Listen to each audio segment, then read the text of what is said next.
To understand the basics of foreign exchange rates, we should have knowledge on what is direct quote and what is indirect quote. In the previous video, we have seen that if you want to purchase 1 US dollar, you have to pay 60.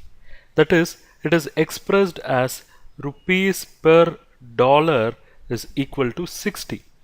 What quote it is? See, in this quote, if you notice, I have mentioned the home currency first and the foreign currency next. So for me in India, this is the price, and whereas this dollar is a product for me. This dollar is a product for me, whereas rupees is price for me in India. So the price is put first and the product is put next. This method of quoting is called as direct quote. That is, you put the price first and the product next.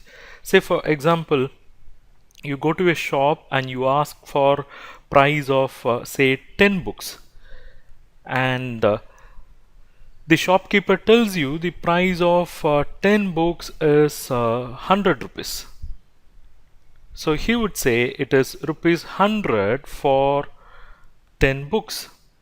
Here what happens is price comes first and product comes next. This quote is called as direct quote, and here also it is the same.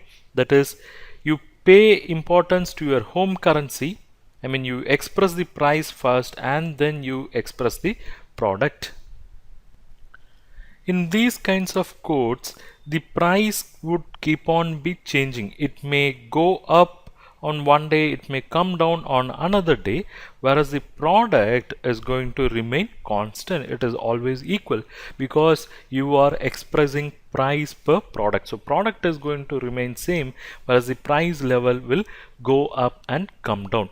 So this tells us a rule that in direct quote, foreign currency is the commodity which is being bought and sold. So foreign currency is the commodity or the product, and internationally people prefer only the direct quote. Thank you for watching this video. Hope you liked it. If you wish to learn more on this topic, do check our comprehensive online course. I have given the link in the description below. If you like this video lecture, do not forget to click on that like, share and subscribe button with bell icon.